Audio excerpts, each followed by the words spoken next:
여러분 지난 한 주간 편안하셨어요?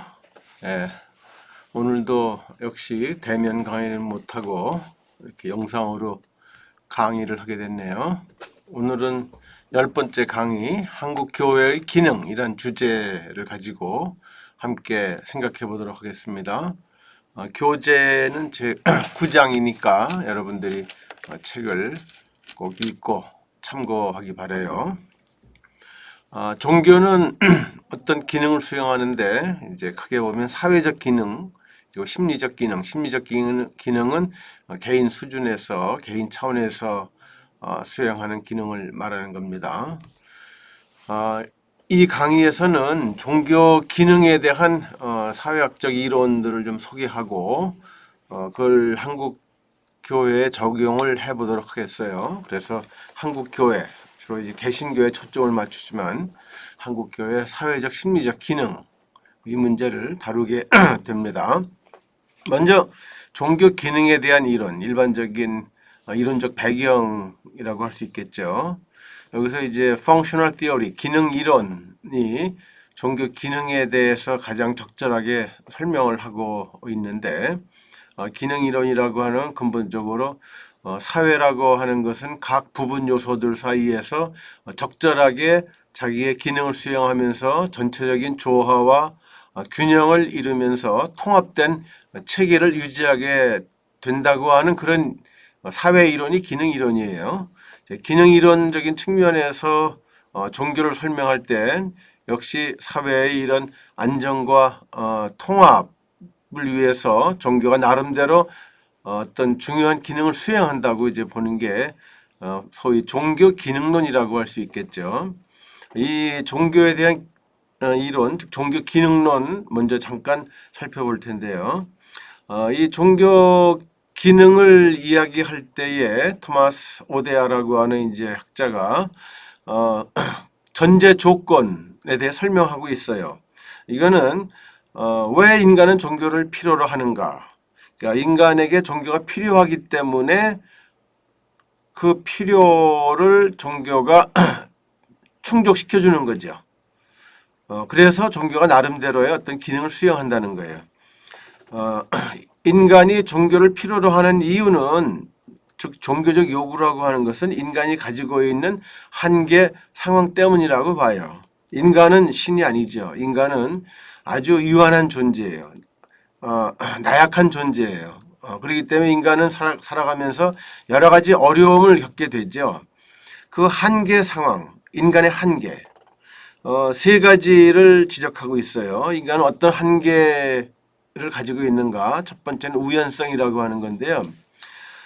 우리 인간의 삶이라고 하는 걸 가만히 보면은 확실한 건 아무것도 없어요. 우리는 미래에 대해서 전혀 예측할 수 없다고 하는 겁니다. 우리는 우연적인 존재예요. 나에게서 우리 가족에게, 우리 친구에게, 우리 사회에, 우리 국가와 민족에 어떤 일이 일어날지 우리는 전혀 알 수 없는데 일어날 일이 아주 좋은 일, 행복한 일이라면 다행이겠지만 때로는 일어나지 않은 그 일에 대해서 우리는 상당히 긴장과 불안을 경험하게 되죠. 내 건강이 괜찮을까? 내가 하는 사업이 괜찮을까? 이번 기말고사 성적이 잘 나올 수 있을까? 뭐 이런 여러 가지 우리들이 살아가면서 확실하지 않기 때문에 불안을 느끼는 경우가 상당히 많이 있습니다. 이렇게 긴장과 불안을 느끼는 존재이기 때문에 우리에게는 걱정하지 않도록 마음을 편안하게 해주는 그 무엇이 필요한데 종교가 바로 그 마음의 평안을 제공해 준다는 거예요. 어떤 긴장과 불안을 야기하는 일이 생긴다 하더라도 종교는 걱정하지 마라, 괜찮아, 잘 될 거야, 뭐 이런 식으로 우리를 편안하게 해주죠. 그러니까 인간이 가지고 있는 긴장과 불안이라고 하는 한계 때문에 종교가 필요하고 종교는 바로 그거에 대해서 마음의 평안이라고 하는 그런 기능을 수행한다는 거죠. 두 번째 인간 능력의 한계는 불가능성이라고 하는 겁니다. 우리 인간은 여러 가지 면에서 능력의 한계를 가지고 있어요. 우리가 원하는 거 다 할 수 없고 우리가 되고 싶어도 내 뜻대로 되지 못하는 경우가 참 많아요. 그래서 마음은 원이로되 실제로 그 자기가 원하는 것을 성취하지 못하는, 그래서 내가 원하는 만큼 좋은 직장을 갈 수 있는 것도 아니고 내가 원하는 그 학교에 들어갈 수 있는 것도 아니고 내가 원하는 학점과 장학금을 받을 수 있는 것도 아니고 내가 원하는 그 사람과 사랑할 수 있는 것도 아니고 우리에게는 다양한 형태로 한계를 느끼는, 능력의 한계를 느끼는 그런 경험들을 하게 됩니다. 이때 우리 인간은 무력감과 좌절감을 갖게 되죠. 종교가 이때 용기와 희망을 제공한다는 거예요. 이렇게 무력감을 느끼고 좌절감을 느낄 때에 하면 될 수 있다. 앞으로 잘 될 거야. 너는 충분히 가능성이 있어. 뭐 이렇게 용기를 북돋아주는 일들 종교가 한다는 말이죠. 그러니까 인간의 불가능성이라고 하는 한계 때문에 무력감과 좌절감을 느낄 때 종교는 희망과 용기를 제공해 준다는 거죠. 그런 기능을 한다는 거예요. 세 번째 인간의 한계는 희소성이라고 하는 거예요. 우리 인간이 가지고 싶어 하는 가치는 대부분 희소 가치입니다. 너무 흔해서 누구나 소유할 수 있는 거는 우리가 소유해도 별로 즐겁지 않죠. 행복하지 않죠. 그런데 아주 희소한 것, 희소한 가치, 돈이라든지 권력이라든지 명예, 지위 이런 것들은 희소해요.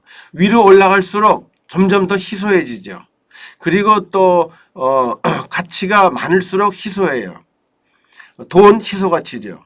금 더 희소한 가치죠. 다이아몬드 더 희소한 가치죠. 그런데 너무 희소하기 때문에 누구나가 다 그걸 마음 먹은 대로 소유할 수가 없는 겁니다.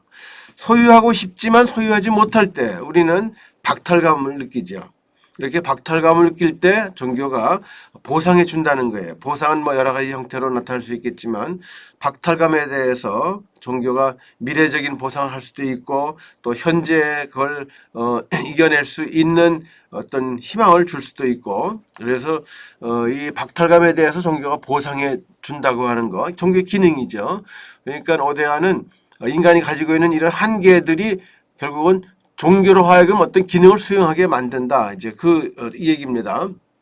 그러면 이제 종교의 기능으로 들어가 보면 크게 심리적 기능, 개인적에게 수행하는 심리적 기능, 그다음에 사회적인 기능 두 가지로 나눌 수 있는데요. 먼저 심리적 기능부터 보죠. 종교는 개인에게 어떤 심리적 기능을 수행하는가? 첫째로 의미를 제공한다는 겁니다.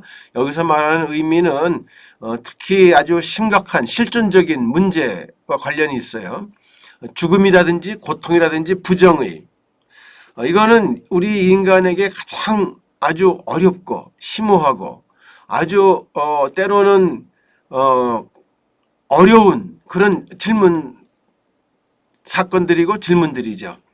그러니까 뭐 죽음 문제 예를 들면은 왜 인간은 죽어야 하는가? 나는 왜 죽어야 하는가? 왜 이렇게 착한 사람이 죽어야 하는가? 왜 이렇게 젊은 사람이 죽어야 하는가? 왜 나와 가까운 가족과 친구들이 죽어야 하는가? 왜 이런 방식으로 죽어야 하는가? 이런 죽음에 직면했을 때 우리는 많은 의문을 던지게 돼요. 그런데 그 죽음에 대해서 뭐 의학이라든지 과학이 그 죽음의 원인을 규명할 수는 있겠죠. 그렇지만 우리 인간은 뭐 죽음이라는 게 교통사고로 죽었는지 병으로 죽었는지 뭐 어떤 형태로 죽었는지 그거에 대해서 알고 싶은 게 아니라 죽음의 본질에 대해서, 죽음의 그 아주 실존적인 의미에 대해서 알고 싶은 거죠. 근데 이런 죽음이나 고통, 부정이 이런 아주 가장 근원적인 실존적인 물음에 대해서 정말 참된 그 의미를 제공해 줄 수 있는 건 종교밖에 없다고 하는 겁니다. 자신 있게 죽음이란 뭐다? 왜 죽음이 있는가? 죽음은 어떻게 극복될 수 있는가? 왜 우리 인간은 고통을 당해야 하는가? 그 고통이 우리에게 주는 의미가 무언가? 뭐 이런 것들을 정말 진지하게 근원적인 대답을 이렇게 해줄 수 있는 건 종교뿐이다라고 하는 거죠. 그래서 우리 사람들은 이렇게 아주 가장 어려운 문제에 직면했을 때 종교를 찾게 되고 종교를 의지하게 되죠. 종교를 통해서 답을 찾는 겁니다. 이제 죽음의 경우도 종교인들은 그거에 대한 확실한 답을 가지고 있죠. 우리 기독교인은 어때요? 죽음, 정말 고통스러운 것이면 틀림없어요. 그렇지만 이 죽음이 끝이라고 보지는 않죠. 우리는 죽음 다음에 세상이 있다고 보는 겁니다. 영원히 살 수 있다고 보는 거예요. 부활을 믿는 겁니다. 내세를 믿어요. 천국을 믿어요. 그렇기 때문에 죽음으로부터 생겨나는 모든 그런 고통을 이겨낼 수 있다. 참을 수 있다고 하는 거죠. 그래서 종교인들은 죽음의 직면에서 그 누구보다도 당당하고 용감할 수 있다고 이렇게 보는 겁니다. 두 번째 이제 그 죽음의 의미의 이제 두 번째 의미 제공이라고 하는 것과 관련된 두 번째는 이제 정체성을 제공한다는 거예요. 이건 존재의 의미예요. 존재의 의미. 그러니까 나란 존재는 무엇인가? 나는 왜 이 세상에 태어났는가? 산다는 건 뭘 의미하는가? 뭐 이런 자기 존재에 대해서 회의를 가질 때가 많죠. 정말 살만한 가치가 있는가? 이런 그 물음에 대해서 확실하게 대답해 줄 수 있는 건 종교다. 종교는 나 존재의 의미, 왜 존재하는가, 어떻게 존재해야 하는가를 얘기해 준다는 말이죠. 뭐 사람들이 자기 자신에 대해서 회의를 느낄 때 그런 얘기 많이 하잖아요. 어머님 왜 날 낳으셨나요? 뭐 이렇게 내가 왜 이 세상에 태어났나 이렇게 원망하고 그런단 말이죠. 그때 교회에서는 뭐라고 답해 주죠? 당신은 사랑받기 위해 태어났어요. 사랑받기 위한 존재, 하나님의 사랑을 받기에 합당한 존재, 하나님의 자녀. 이렇게 확실한 자기 자신의 정체성을 제공해 주는 것, 존재의 의미를 제공하는 것. 이게 바로 종교가 하는 기능이죠. 죽음, 고통, 부정의 문제, 정체성의 문제. 여기 의미를 제공한다는 거예요. 그 두 번째 종교의 심리적 기능은 소속감, 공동체성을 제공한다는 거예요. 우리 인간은 사회적 동물이에요. 혼자서는 살 수 없죠. 그런데 많은 사람들이 살아가면서 굉장히 소외감을 느껴요. 많은 사람들이 모여 있다고 해서 자동적으로 그것이 소속감, 공동체성을 주는 건 아니에요. 오히려 군중 속에 있으면서도 우리는 세상에 이 사람들과 나는 서로 다르다. 큰 벽이 있다. 나는 혼자다. 그런 느낌을 갖죠. 그러니까 그런 걸 이제 데이빗 리스만이라는 사회학자는 The Lonely Crowd, 고독한 군중이라고 얘기를 해요. 많은 사람들이 모여 있지만 그 사람들이 정말로 공감하는 그런 관계는 아니죠. 그러니까 많은 사람들 틈에 있어도 집단이지만 소외감을 느끼고 고독을 느낀다는 거죠. 이때 종교는 거기에 참여함으로 소속감과 공동체성을 제공해요. 종교에 참여하면서 사람들은 세 가지 감정을 이제 가질 수 있게 되는데 우리 감정, 우리라고 하는 거. 나 혼자가 아니라 나와 너, 그래서 우리가 되는 거죠. 우리는 외롭지 않은 거예요. 상부상조하고 서로 이해하고 돕고 그래서 모든 것을 나눌 수 있는 이런 감정을 주는 거. 이게 참된 소속감, 공동체성이죠. 또 역할 감정. 우리는 각각 그 공동체에서 나름대로 자기에게 주어진 역할과 지위가 있다고 하는 거. 그래서 어떤 책임감을 느끼게 해주고 자부심을 갖게 해주고 그게 이제 이 공동체성, 소속감이라고 하는 것이 하는 역할이에요. 그다음에 의존 감정. 이거는 내가 힘들고 어렵고 외롭고 그럴 때에 의존할 수 있는 상대가 주변에 있다고 하는 그런 느낌이에요. 그러니까 기쁠 때 그 기쁨을 함께 해줘서 기쁨을 2배로 늘려주고 또 슬프거나 어려울 때에 그걸 또 함께 나눔으로써 우리의 슬픔을 반감시키고 우리의 고통을 다른 사람이 함께 짊어짐으로 그것을 이제 약화시킬 수 있는 그런 거.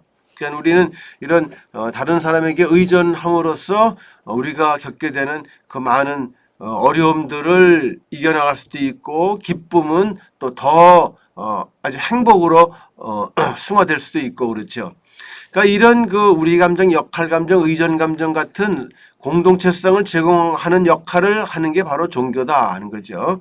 그래서 종교인들은 이런 그 함께 더불어서 신앙생활을 하면서 우리 역할 의존 이런 느낌을 가지게 된다는 거죠. 그다음에 세 번째는 박탈 혹은 박탈감에 대한 보상을 해주는 기능이에요.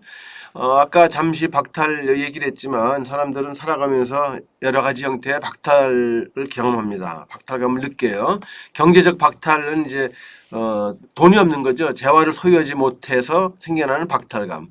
또 사회적 박탈은 권력과 지위를 소유하지 못해서 느끼는, 경험하게 되는 박탈감. 이런 경제적, 사회적 박탈을 경험하는 사람들에게 종교는 내세의 구원을 약속하죠. 그러니까 현재 비록 가난하고 사회적 지위도 없지만 다음 세상에서는 누구보다 먼저 그 나라에 들어가고 거기서 인정받고 거기서 축복을 받게 된다고 하는 약속을 해주는 거예요. 그래서 이 세상에서 누리지 못하는 이런 경제적, 사회적 이런 특권들, 이거를 종교가 내세 약속으로 보상해 주는 거죠. 또 이런 식으로 그 박탈에 대해서 종교가 얘기할 수도 있겠죠. 부와 권력을 무상한 것으로 가르칩니다. 이 세상의 부나 권력이라고 하는 거, 그거는 영원한 것이 아니고 오히려 인간을 타락하게 만들 수 있는 것이고 죄짓게 만드는 것이고, 그래서 이 세상적인 가치라고 하는 거, 그건 별거 아니니까 영적인 신앙적인 가치, 이거를 추구할 때 그야말로 풍족한 삶이 될 것이라고 이렇게 얘기를 할 수도 있겠죠. 이게 일종의 보상하는 방식이에요. 때로는 믿음을 통해 가지고 그런 경제적인, 사회적인 어떤 축복을 현세에서 누릴 수 있다고 이렇게 약속하기도 하죠. 믿음으로 이 세상에서 받을 수 있는 축복을 종교가 얘기하기도 합니다. 또 육체적 박탈, 건강을 잃어버린 사람들에게 종교는 위로나 용기를 주는 것으로서 보상해 줄 수 있죠. 또 윤리적 박탈감은 사회에서 가치 혼란, 그런 걸 느끼는 건데, 이때 종교는 그런 사회에서 바람직한 가치나 규범이 무엇인지 제시해주고 그렇게 살도록 격려하는 그런 방식으로 보상해 줄 수 있고요. 그다음에 정신적 박탈감은 정신적으로 공허한 거, 외로움 이런 걸 느낄 때에 또 종교는 희망과 믿음을 고양시키면서 그 정신적으로 문제된 거를 치유하는 그런 역할도 하게 되겠죠. 근데 이제 박탈에 대해서 종교가 보상하는 가장 두드러진 방식은 위안이라고 하는 겁니다. 위안. 시련과 고난에 대해서, 좌절감과 무력감에 대해서 위로하고 격려하고 희망을 주는 거. 이게 종교가 하는 가장 중요한 심리적인, 개인적인 기능이에요. 그래서 시련과 고난을 겪을 때, 좌절감과 무력감을 느낄 때에도 종교인들은 종교를 통해서 위로받고 또 격려받고 희망을 갖고 이 모든 어려움을 이겨나갈 수 있다는 거죠. 그런데 이제 문제는 이 종교가 수행해주는 이런 보상 기능은 현실을 바꾸는 것보다 현실에 적응하도록 만드는 경우가 대부분이에요. 예를 들면 종교가 가난한 사람을 부자 되게 할 수는 없어요. 뭐 종교 믿는다고, 종교 갖는다고 가난한 사람이 하루아침에 부자 됩니까? 아니에요. 뭐 종교 믿는다고 하늘에서 뭐 돈벼락이 떨어져요? 그런 거 아니에요. 종교 가지고 있지만 여전히 가난할 수 있어요. 그러나 종교가 가난한 사람을 부자 되게 할 수는 없지만 가난 때문에 절망하고 분노하는 건 막을 수 있다는 거죠. 종교가 하는 역할은 주로 이런 거예요. 가난 때문에 절망하고 분노하고 자포자기하고 뭐 이렇게 되는 것을 막을 수 있다는 말이죠. 그 어려운 형편을 잘 견뎌낼 수 있게 만드는 게 이게 주로 종교가 하는 기능이에요. 그러나 때로는, 자주는 아니지만 때로는 종교가 가난한 사람의 의식을 바꾸고 성취 동기를 부여함으로 스스로 가난을 벗어날 수 있게 하기도 합니다. 예를 들면 18세기 영국의 감리교 운동이 그랬어요. 웨슬리가 시작한 영국의 감리교 운동에 참여했던 사람들은 대부분 아주 밑바닥 인생들이에요. 가난한 사람들, 별 볼 일 없는 사람들, 천한 직업을 가진 사람들, 희망이 없는 사람들. 그래서 아주 절망, 좌절 이걸 경험하고 때로는 그거에 대해서 분노하고 이런 사람들이 그 감리교 운동 처음에 참여했던 사람들이에요. 근데 웨슬리의 그 감리교 운동에서 그 사람들에게 아주 굉장히 중요한 그런 역할을 감당하게 됩니다. 물론 하나님을 믿고 구원 그다음에 그 회심이라든지 뜨거운 체험 같은 걸 강조하기도 했지만 그 가난한 사람들에게 웨슬리는 설교를 통해서 강조했던 건 뭐냐 하면 비록 우리가 지금 가난하다 하더라도 절대로 절망하거나 좌절해서는 안 된다는 거. 우리에겐 희망이 있다고 하는 거.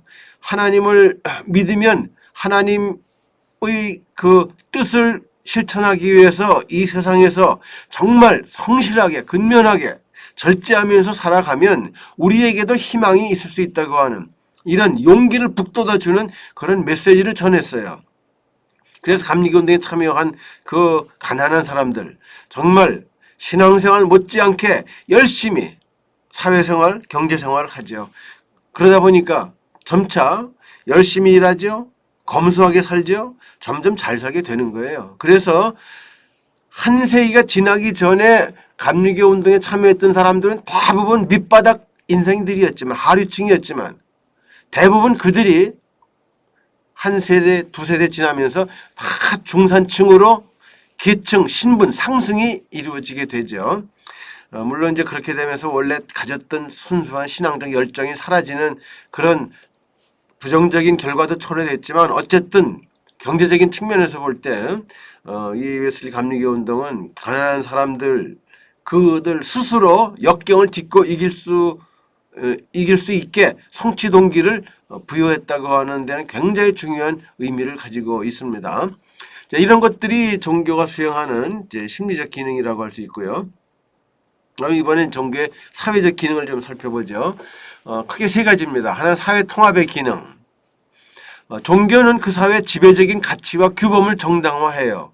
한 사회가 유지되려면은 그 사회를 이끌 수 있는 아주 중요한 근본적인 질서를 위해서 가치나 규범이 필요하게 되는데 그 가치 규범을 모든 사람들이 인정하고 그걸 따라야 돼요.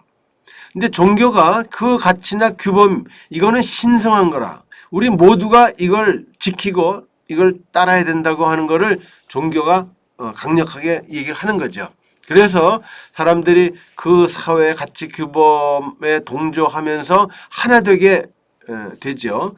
그래서 사회적 연대감이나 합의나 응집력이 마련되는데 바로 이 부분에서 종교가 중요한 역할을 한다는 거죠. 종교가 그 사회 모든 구성원들을 이렇게 끌어모아서 하나 되게 만드는 정신적이고 도덕적인 그런 구심점 역할을 한다는 거예요.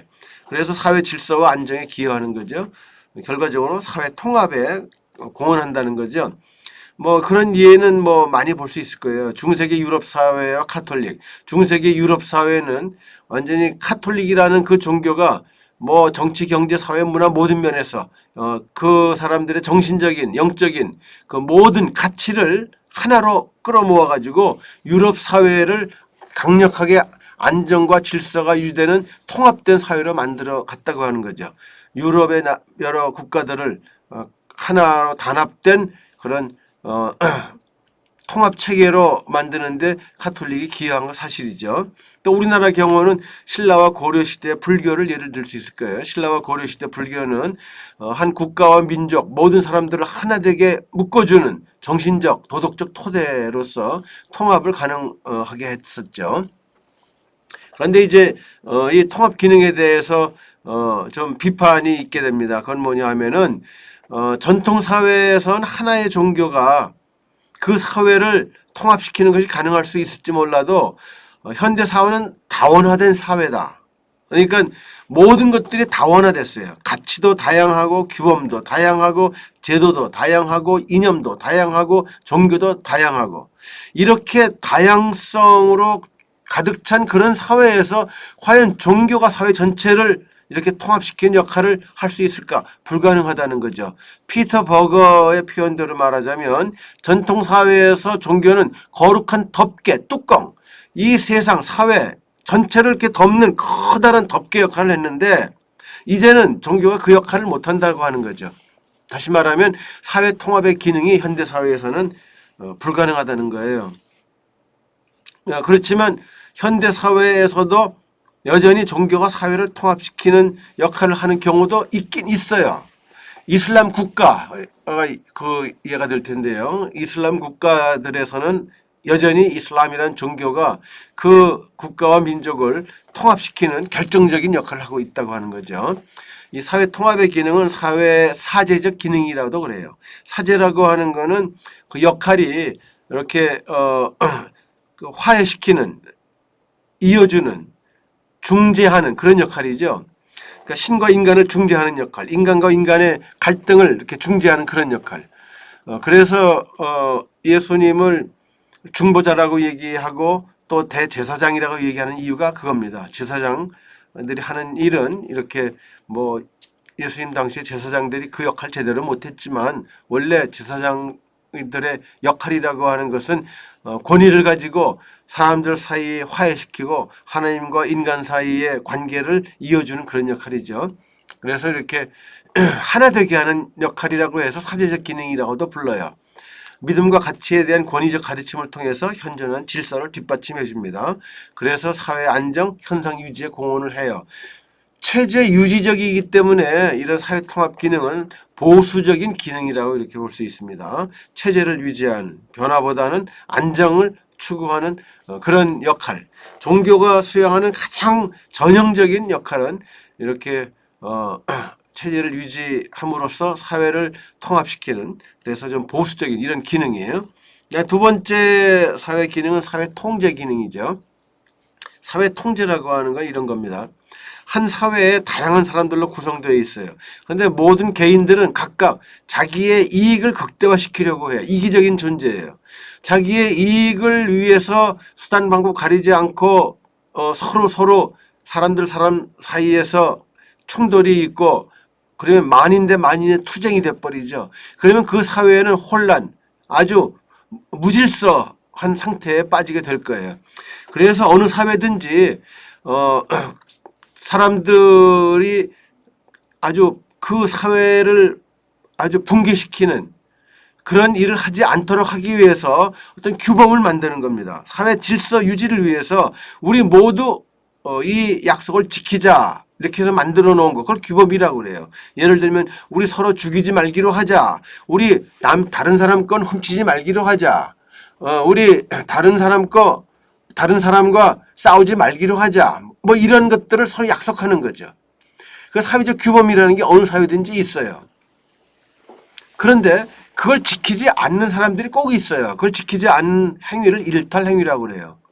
모두가 그 규범을 지키면 그 사회는 아주 질서 정연한 사회가 되겠지만, 사람들이 그 규범을 지키지 않으면, 그래서 일탈 행위를 자꾸 하게 되면 거기엔 붕괴, 그리고 그 사회 자체가 무규범, 무질서, 혼란, 여기에 빠지게 되죠. 그래서 그걸 일탈 행위를 막아야 돼요. 일탈 행위를 막는 가장 적절한 방법 가운데 하나가 종교라고 하는 거죠. 종교는 왜 사람들이 이 사회적 규범을 지켜야 하는지, 이거를 그 거룩한 그런 개념으로 설명을 해주는 거죠. 개인의 바람이나 욕망이나 본능, 요구를 넘어서서 사회적인 목표가 필요하고 중요하다고 하는 것을 종교가 사람들에게 얘기해 주는 거예요. 왜 살인하는 것이 좋지 않은지 사회가 얘기하는 것보다 종교가 얘기하면 더욱더 설득력이 있어요. 왜냐하면 종교라고 하는 것은 초사회적인 그런 힘을 가지고 있기 때문에. 다시 말하면 종교가 사회 지배적인 규범을 거룩한 것으로 이렇게 만들어 준다는 거죠. 예를 들어 우리 10계명이 있잖아요. 10계명, 종교적 계명이에요. 그런데 그거는 종교인뿐만 아니라 우리 일반 사회에서도 그대로 적용되는 바람직한 규범이요 가치예요. 사회에서 반드시 지켜야 할 가치나 규범을, 그 종교가 이건 하나님의 뜻이다라고 이렇게 중요성을 부여하게 되니까 그거는 정말 반드시 따르고 지켜야 할 그런 규범이라고 사람들이 생각하게 되는 거죠. 때로는 일탈 행위에 대해서 도덕적으로 제재를 가하기도 하죠. 잘못된 행위를 한 사람들에 대해서 종교가 여러 가지 어떤 벌을 주는 거예요. 그래서 뭐 구약시대 율법 보면은 일탈 행위에 대해서 뭐 이렇게 벌을 주는 내용 참 많잖아요. 근데 이제 거기도 또 나름대로 문제가 있긴 하지만 어쨌든 종교가 이렇게 일탈 행위를 억제하든지 예방하든지 그렇게 해서 사회를 통제하는 거예요. 안정과 질서를 유지하게 한다는 말이죠. 그러니까 사회 질서에 필요한 올바른 행위에 대한 지침이나 규정 그리고 계명을 지키도록 사람들에게 사회에 지시하는 겁니다. 종교가. 그래서 사회적인 무질서와 무규범을 예방하고 억제해요. 결국은 사회의 도덕성을 확립하도록 도와주는 기능을 종교가 수행한다는 거죠. 이게 사회 통제 기능이에요. 세 번째 사회 변동 기능. 이거는 이제 맨 처음 사회 통합 기능과는 정반대되는 그런 기능인데요. 사회 통합 기능이라고 하면 사회를 하나 되게 만드는데 대개 체제, 질서 유지, 전통을 그대로 고수하는 그런 보수적인 기능을 사회 통합 기능이라고 그랬죠. 사회 변동 기능, 사회를 변화시키는 진보적인 기능이에요. 종교가 수행하는 이런 진보적 기능에 대해서 사회 변동 기능에 대해서 얘기했던 대표적인 학자는 이제 막스 베버죠. 막스 베버는 특히 두 가지 예를 들면서 종교가 사회 변화에 기여할 수 있다고 봐요. 하나는 새로운 질서로의 전환을 촉구하는 종교 지도자의 카리스마 운동. 카리스마를 가진 종교 지도자가 나타나서 이 사회를 비판적으로 바라보면서 도전하면서 그 질서를 변화시키려고 하는 그런 강력한 하나의 운동을 일으키죠. 종교 지도자의 카리스마 운동. 이게 종교가 사회를 변화시키는 하나의 방식이에요. 또 하나는 이제 근대 서구 자본주의 형성에 미친 영향에 대해서 개신교 윤리의 그 중요성을 이제 얘기했죠. 그러니까 근대 서구 자본주의 이것이 형성되는데 개신교의 직업윤리, 청교도윤리 이것이 굉장히 중요하게 작용하므로 그런 종교윤리가 경제 질서 변화에 중요한 공헌을 했다고 하는 것. 바로 여기서도 우리는 종교가 사회 변화에 기여할 수 있다고 하는 것을 발견하게 됩니다. 또 종교는 사람들의 의식, 태도, 행위 변화를 유발할 수 있어요.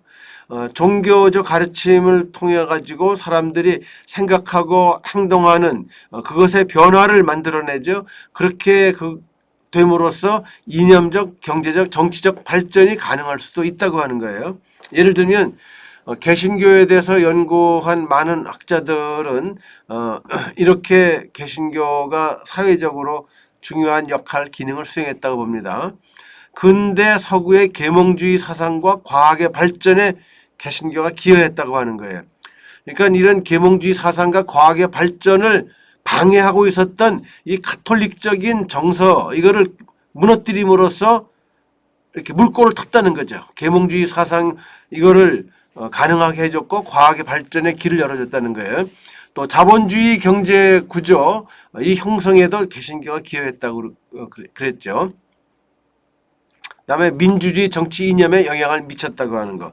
그러니까 자유, 평등, 정의 뭐 이런 민주주의적인 정치 이념 이거는 주로 개신교의 윤리적 가르침에서부터 왔다고 그래요. 이렇게 해서 서구 근대화에 개신교가 크게 공헌했다고 하는 건 다 인정을 하고 있습니다.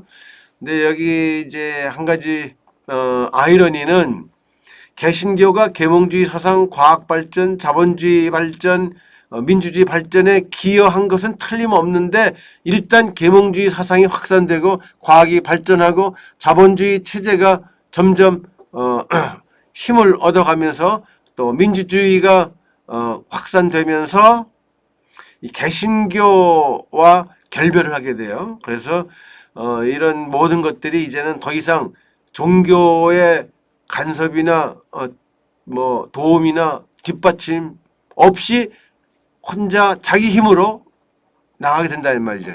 더 이상 뭐 이런 그 이념적인 사상이라든지 과학은 개신교 필요 없어요. 자본주의 경제체제 개신교 필요 없어요. 민주주의 정치 이념 개신교 필요 없어요. 이렇게 돼버렸어요. 그러니까 개신교가 이런 것들을 다 이렇게 만들어내는데 중요한 공헌을 했지만 결국에는 그것들로부터 다 버림받아요. 결별하게 되는 거죠. 이런 게 이제 세속화예요. 결국은 뭐 현대에서 이제 종교의 역할이 점점 사라져가는 거, 뭐 이런 것들 어떻게 보면 불가피한 현실일 수도 있는데요. 어쨌든 이념, 경제, 정치 영역에 종교가 변화를 가져올 수 있다고 하는 거죠. 또 때로는 종교가 사회 비판 기능을 수행하기도 해요. 사회 비판 기능은 이제 사회적인 부조리, 경제적 부정의, 정치적 부패에 대해서 비판하고 그 질서에 도전하는 거죠. 구약 시대 예언자들 보면은 분명히 이제 알 수 있죠. 이게 문제적인 상황 아주 날카롭게 비판하고 도전하죠. 그래서 때로는 정치적, 사회적 개혁이나 변형을 초래하기도 합니다. 뭐 예를 들어 보면 20세기 초 미국의 사회복음운동, 그 진보적인 교회의 사회복음운동은 그 당시 산업화 도시화되면서 생겨난 많은 그 경제적인 부조리, 정치적인 문제들 그런 것들을 개선하는 효과를 가져오죠. 그래서 복지 자본주의 발달에 기여합니다. 버림받았던 사회의 약자들, 경제적으로 고통당하고 있는 사람들, 도시 빈민들, 노동자들 이 사람들의 권리를 위해서 강력하게 그 신앙적 관점에서 그 체제 변화를 촉구하고 그래서 사회복음운동이 미국 20세기 미국의 이런 그 사회 변화에 아주 크게 기여를 하죠. 또 1960, 70년대 카톨릭 라틴 아메리카 카톨릭의 해방 신학과 민주화 운동 이것도 마찬가지예요. 카톨릭 이제 물론 일부죠. 다수의 카톨릭 세력은 그 독재 정권에 동조를 했어요. 근데 일부 진보적인 카톨릭 그룹은 해방 신학으로 무장하고 그래서 민주화 운동을 하게 되죠. 그래서 군부 독재 정권을 퇴출시켜요. 퇴출시키고 이제 민간인 정부가 들어서죠. 민간인 정부가 또 더 타락해가지고 또 군부 독재가 군부 쿠데타가 일어나게 되고 그다음에 쿠데타 또 몰아내면 그래서 민간 정부 들어섰다가 그 정부 또 부패해가지고 쫓겨나고 쿠데타 또 일어나고 이게 계속 악순환이 되풀이되고 있어요. 라틴 아메리카는. 어쨌든 이 사회 변동 기능은 예언자적 기능이라고도 불러요. 기존의 사회적 조건이나 형태에 대한 사회적 저항의 한 근원이 되는 거죠. 그래서 반사회적이고 부도덕한 질서를 바로 잡아서 안정된 사회에 공헌하거나 개혁이나 혁명의 후원자나 주도자 역할을 한다는 거죠. 자, 이게 이제 그 종교의 기능에 대한 뭐 일반적인 이론이에요. 개인을 향해서 수행하는 심리적 기능과 사회에서 수행하는 사회적 기능 이론적인 배경을 얘기했고요. 이제부터는 본격적으로 한국 교회의 기능에 대해서 살펴보죠. 먼저 한국교회 사회적 기능입니다. 한국교회 개신교를 얘기하는 거예요. 19세기 말에 들어와서 지금까지 한 40년도 흘렀는데 그 사회적 기능이라고 하는 게 아주 일관성 있게 똑같은 방식으로 작용한 게 아니기 때문에 편의상 시대를 좀 구분해 가지고 살펴보려고 그래요. 자, 선교 초기라고 그랬어요. 선교 초기 1884년부터 1904년까지예요. 여기 1884년 개신교가 한국에 그 조선 말기에 들어왔던 시기고 1904년까지라고 했던 거는 1905년에 아주 중요한 역사적 사건이 있죠. 1905년 일사보호조약. 그러니까 1905년부터는 우리나라가 주권을 잃어버리는 상황이에요. 그 전까지 선교 초기라고 그랬습니다. 역사 상황을 보면 왕조의 몰락, 조선 왕조 완전히 망하기 직전이에요. 뭐 그 무능력 할 뿐만 아니라 아주 부패하고 타락해가지고 왕조는 이제 완전히 체제 붕괴 위기에 처하게 되죠. 경제 질서 이것도 뭐 빈부격차가 아주 심하고 그 다음에 아주 이 경제 문제 제일 큰 문제는 이제 많은 사람들이 빈곤에 허덕인다고 하는 거 이런 경제적인 문제 아주 컸고요. 사회적 무질서 사람들에게 유교나 불교가 정말 정신적이고 도덕적인 가치를 제대로 심어주지 못했기 때문에 이 사회는 굉장히 무질서하고 그래서 뭐 도박이 성행하고 미신이 성행하고 아주 혼란스러운 그런 상황이었어요. 또 문화적인 혼란, 이거는 이제 전통적인 가치가 제 역할을 못하고 외부에서 들어온 가치와 충돌이 생기고 뭐 이런 거. 그러니까 이 19세기 말 우리나라의 역사 상황은 한마디로 정말 암울한 그런 상태였다고 볼 수 있어요. 그때 이제 개신교가 들어왔어요. 복음이 들어왔어요. 복음이 들어왔을 때 그걸 열렬히 환영한, 받아들인 계층이 둘이 있었는데 전혀 상이한 계층이에요. 하나는 엘리트고 하나는 민중 계층이에요. 자, 이 엘리트 계층은 지식인들입니다. 그때 그 당시 지식인은 유학 공부를 한 사람들이에요. 유학 공부를 한 사람들인데 모든 지식인이 다 여기 해당되는 건 아니에요. 지식인도 두 종류가 있습니다. 제도권 안에서 특혜를 누리는 지식인들이 있고 인정받지 못하고 주변에서 이렇게 소외된 그런 지식인들이 있어요. 주변적 지식인. 여기 개정한 계층은 주변적 지식인이에요. 핵심적 지식인들은 당시 뭐 정부라든지 지역이라든지 뭐 모든 권력을, 명예를, 지위를 누리고 있었던 사람들인데 이 지식인들은 소외되고 있는데 그 이유는 뭐냐 하면 전통적인 방식으로는 이 나라에 희망이 없다고 보는 거예요. 유학을 배웠지만 이거 가지고 한국의 근대화 개화는 불가능하다고 불만이 이렇게 가득 차 있는, 그리고 깨어있지만 인정받지 못한 이런 지식인들, 이 사람들에게 새로 들어온 개신교 복음은 정말 눈이 확 띄어지는 전혀 새로운 거예요. 이 복음 자체뿐만 아니라 복음과 함께 들어온 서구 문물, 이게 사실은 이 사람들에게 더 매력적이었던 거죠.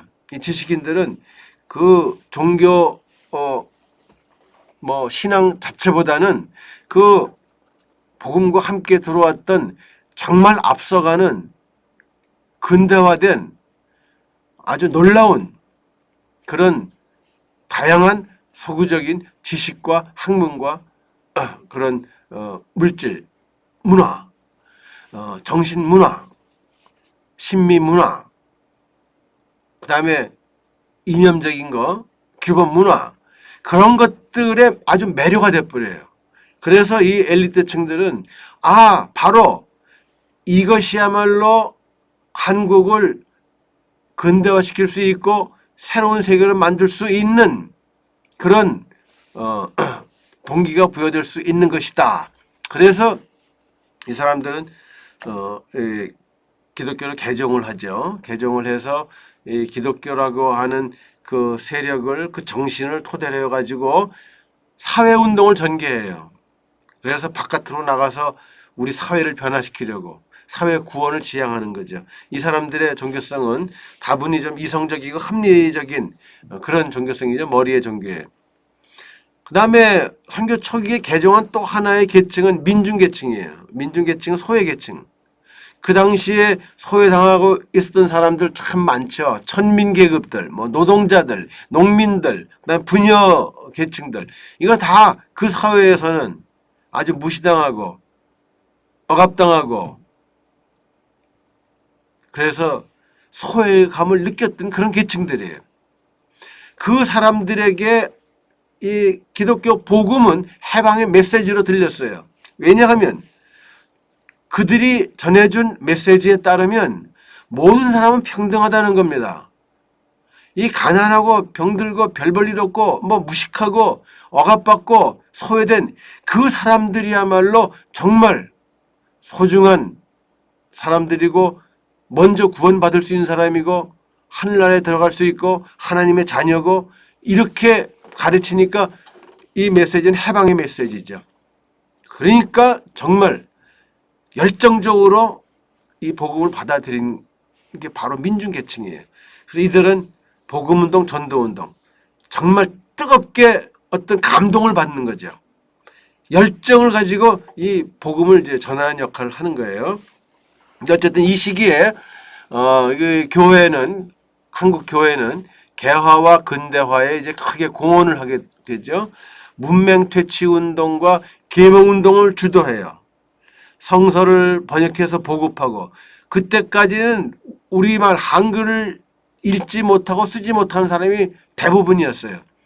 그런데 뭐 교육이라고 하면은 그 공명사상 공부하는 거고 한자 알아야 공부가 되는 거고 지식은 이렇게 아주 일부 층에게만 해당되는 거지만 한글을 번역함으로써 보통 사람들도 이제 글을 읽을 수 있게 됐다는 거죠. 그러니까 글을 읽으면 눈이 띄는 거죠. 그래서 계몽운동, 생활 변화를 주도하는 거예요. 그때 사람들은 정말 절망적인 자포자기한 생활. 그래서 뭐 별의별 문제에 중독된 사람들, 마약에 아편에 중독되고 도박에 중독되고 그다음에 술에 중독되고 이런 사람들이 너무 많았어요. 그런데 이 교회 가르침을 통해서 그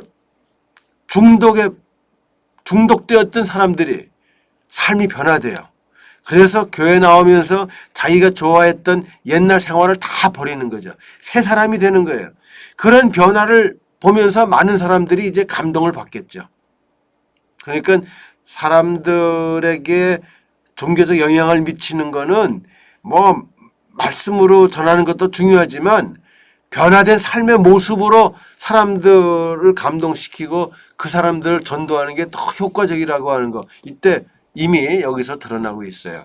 그다음에 한국교회가 의료, 교육, 복지 영역에서 그 개선과 향상을 위해서 많은 또 역할을 하죠. 그래서 근대화된 학교들을 설립하죠. 그러니까 대부분의 근대화된 학교는 이 교회가 기독교가 세운 거죠. 개신교가 세운 겁니다.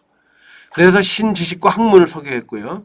또 현대식 병원과 복지기관 이거 다 교회가 세운 것들이에요. 그러니까 초기에 한국 교회가 이런 교육, 의료, 복지 이 영역에서 정말 주도적인 역할을 했어요. 큰 일을 했습니다. 또 다양한 사회운동을 전개하죠. 농민운동, 여성해방운동, 절제운동, 물산장려운동이에요. 농민들 그 사람들을 계몽시켜가지고 그래서 부지런히 일하고 또 그 가운데서 희망과 보람을 찾게 하고 또 소득을 증대할 수 있는 방안도 제시해주고 또 집안에 갇혀있던 여성들을 완전히 해방시켜서 사회생활을 할 수 있게 여성도 교육받을 수 있게 그런 기회를 마련해 주는 거죠. 그 다음에 절제운동. 검소하게 살아가면서 금욕주의적인 그런 윤리의식 이걸 이제 확산시키는 거죠. 물산장려운동. 그다음에 가치관의 변화에도 크게 기여를 하죠. 교회는 평등주의, 인격적, 개인주의, 보편주의 가치관을 확산시킵니다. 모두는 평등하다. 그다음에 모든 사람들은 하나의 인격으로서 개인이 중요하다. 그리고 편드는 특수적인 그런 가치관이 아니라 모두에게 다 해당될 수 있는 보편적 가치관. 그거를 이제 확산시키죠. 결과는 뭐냐? 계층 갈등, 성 갈등, 세대 갈등 문제 해결에 공헌을 합니다. 우선 계층 갈등 보세요. 이 교회 이전에는 절대로 다른 계층이 한데 어울릴 수 없어요. 양반 계층, 상놈 계층 어울리지 못합니다. 양반 계층은 완전히 군림해요. 지배자예요. 평민이라든지 노비들은 완전히 억압당하고 착취당하는 정말 보잘것없는 그런 하류 계층이죠. 이 양자 사이에는 완전하게 벽이 가로막혀 있는 거죠. 이 계층의 벽을 무너뜨린 게 교회 아니에요? 교회에서는 빈부귀천할 것 없이 모두를 다 받아들여요. 가진 사람들이나 없는 사람들, 양반이나 평민들, 노비들 다 수용했어요. 한 곳으로 하나로 끌어모았어요. 그러니까 교회는 유일하게 이런 계층 계급 가지고서 갈등, 충돌이 일어나질 않아요. 모두가 하나예요. 계층의 벽을 무너뜨리죠. 교회가. 성 갈등, 남녀 7세 부동성. 남녀는 어울리지 못해요. 여자는 남자의 소유물로 간주됐고 집 안에만 갇혀 있었어요. 그런데 이제 여성도 남성과 똑같은 권리가 있다는 걸 교회가 얘기를 하죠. 그래서 남녀가 처음으로 같이 어울릴 수 있었던 곳이 바로 교회예요. 물론 이제 맨 처음 교회는 이렇게 V자 형태로 이걸 만들어 가지고 한쪽은 남자 한쪽은 여자 이렇게 따로 앉게 만들긴 했지만 한 곳에 남녀가 처음으로 모인 거죠. 그래서 나중에는 이거 다 턱버리고선 남녀가 그냥 같이 앉아서 예배를 드리게 되죠. 여성들도 얼마든지 사회 활동할 수 있고 직업 가질 수 있고 교육 받을 수 있다는 걸 일깨워주죠. 그래서 교회에 나오는 여성들이 그 교육을 받고 또 사회 활동을 하는데 아주 주도적인 역할을 하죠. 성 갈등, 그 사이에 있는 벽 무너뜨렸어요. 세대 갈등, 노인, 젊은이 할 것 없이 모두를 다 아우르는 이런 장을 마련해 준 게 바로 교회다. 개인의 존엄성, 인간의 권리와 자유, 평등과 정의와 같은 근대적 가치를 교회가 제공해 줬다는 거죠. 거기다 더해서 사회의식과 역사의식을 고양시켰어요. 민족의식을 불러 넣어주고 이제 일제 억압을 받고 자주권을 주권을 잃어버렸을 때는 독립운동을 전개하는 데 교회가 주도적인 역할을 하죠. 물론 이 선교 초기에 교회가 이렇게 많은 사회적인 순기능들을 수행했는데 굉장히 중요한 게 크게 공헌을 한 거죠. 그러나 역기능도 물론 있어요. 어떤 역기능이냐면 유교적인 전통가치, 타종교, 특히 불교에 대해서는 지나칠 정도로 배타성을 보였다고 하는 거, 사회 갈등을 조장한 이런 문제는 있어요. 지나칠 정도로 이걸 거부하는 이런 배타성 때문에 유교 가치를 가지고 있는 사람, 불교 믿는 사람들하고 충돌이 좀 있고 갈등이 있는 거. 이거는 조금 사회적으로 볼 때 역기능에 해당되는 거예요. 근데 전체적으로 보면 한국교회가 선교 초기엔 사회통합, 사회변형, 사회통제라고 하는 세 가지 기능을 잘 수행했다 이렇게 볼 수 있어요. 계층 갈등 해소를 통해서 한국 사회를 통합시켰고요. 근대화를 향한 한국 사회, 근대화를 향해서 한국 사회를 변형시켰고 청교도적인 윤리를 통해서 도덕성 회복에 크게 기여함으로 사회 통제 기능도 수행했다는 거죠. 그래서 선교 초기에 한국교회의 그 공헌은 아무리 강조해도 지나치지 않습니다. 이제 그 다음부터 조금씩 변화가 생기는데요. 그다음에 두 번째 시기를 시련기라고 이름 붙였어요.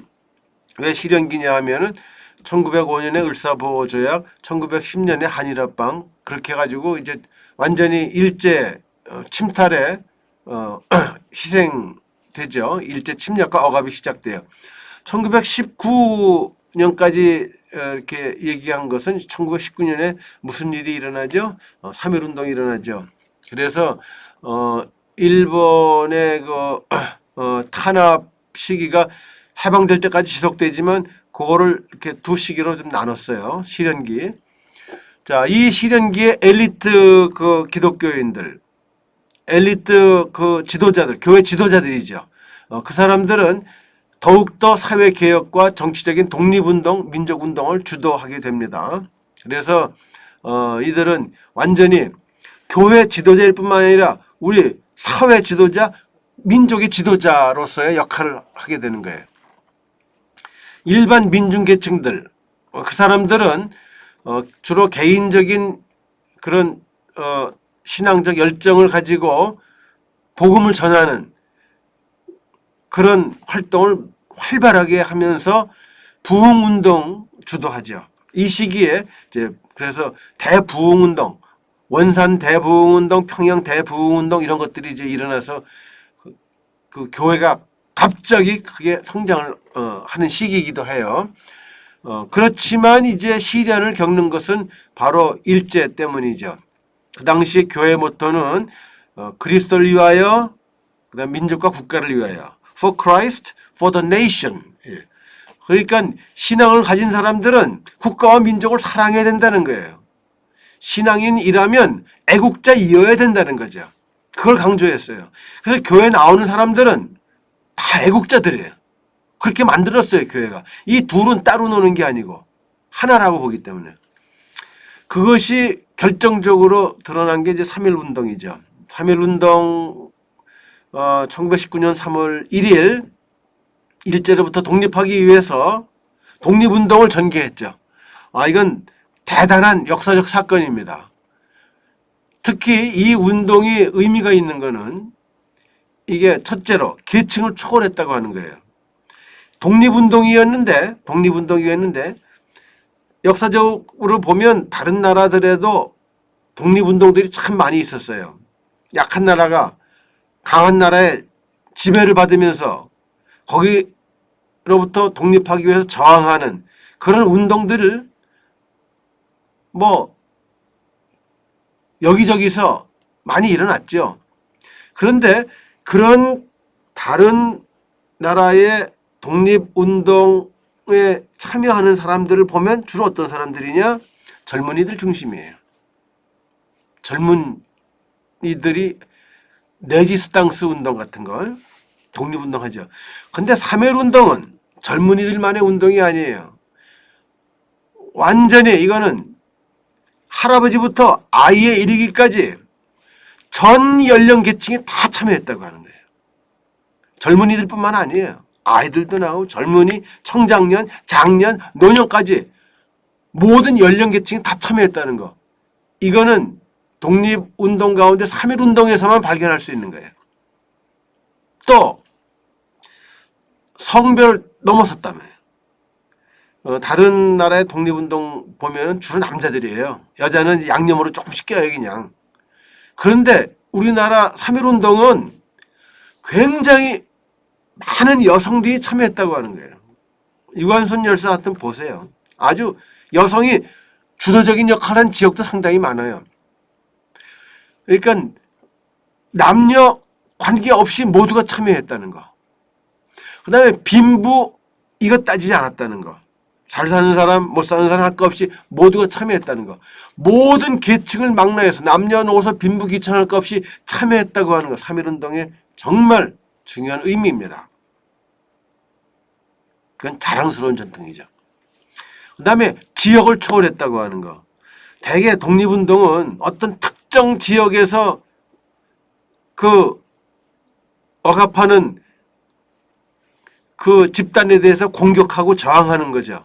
그래서 어느 동네에서 어느 지역에서 이런 저항운동이 있었다. 독립운동이 있었다 이거죠. 3.1운동은 그게 아니에요.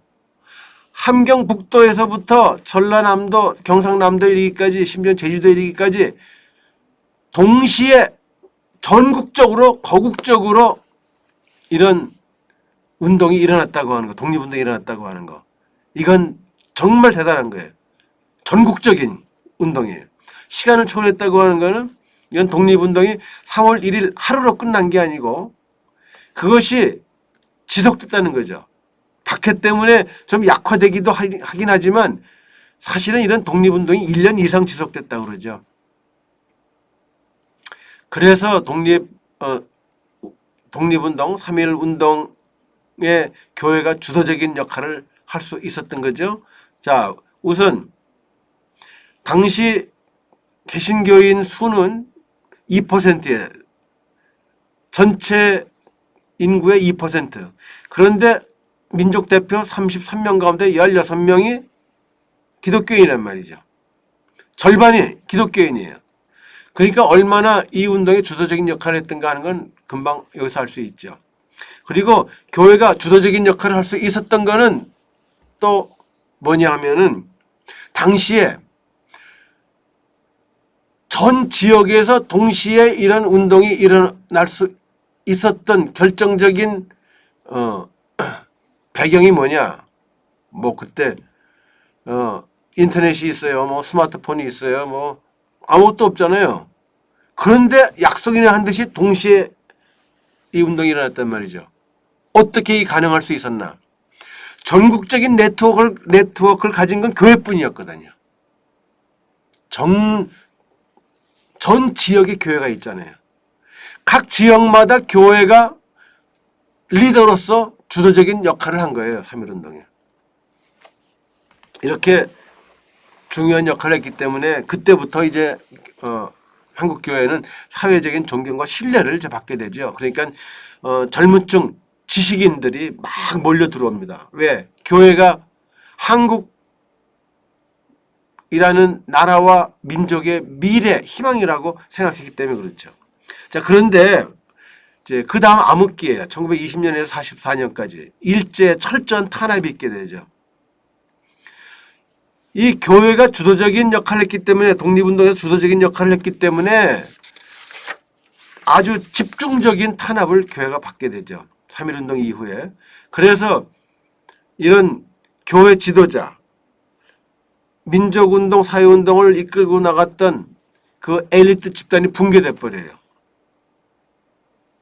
아주 무차별적으로 체포하고 그리고 고문하고 그리고 처형하고 정말 말할 수 없는 고통을 한국교회가 받게 되는데 그 가운데 특히 교회 지도자들이죠. 그 지도자들이 할 수 있는 일은 뭘까요? 셋 중에 하나일 거예요. 하나 망명, 탄압을 피해서 뭐 이승만 대표적인 예죠. 망명 가는 거예요. 미국이나 뭐 중국이나 이런 데는 피하는 거죠.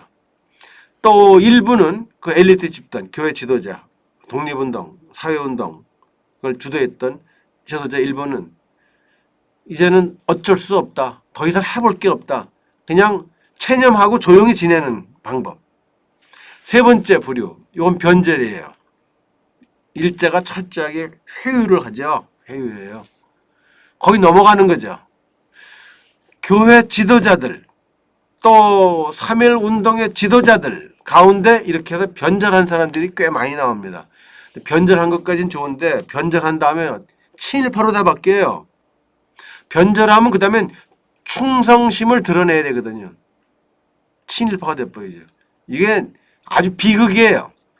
교회 지도자, 민족 지도자가 친일파가 돼버린다는 거.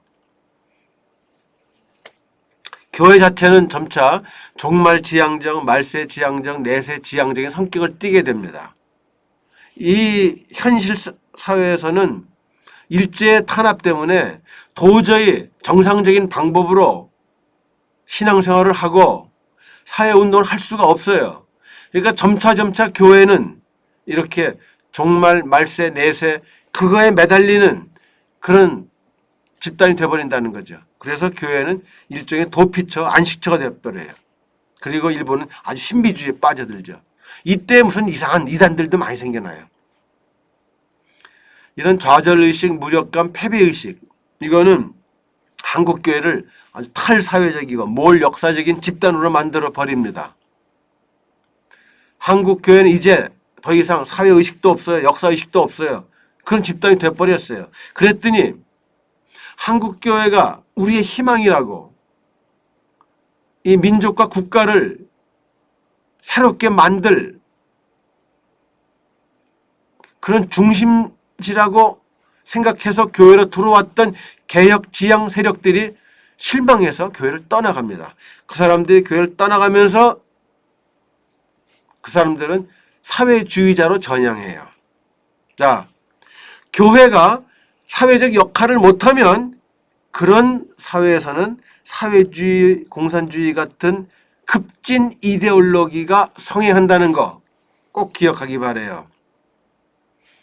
교회가 이 종교라고 하는 게 정말 이 세상을 변화시킬 수 있는 강력한 어떤 동기를 잃어버리면 사회주의, 공산주의가 뿌리를 내리게 돼요. 사회주의, 공산주의는 뭐예요? 세상 바꾸자는 거거든요. 변혁에 대해서 가장 강력한 이념이 사회주의 이데올로기, 공산주의 이데올로기죠.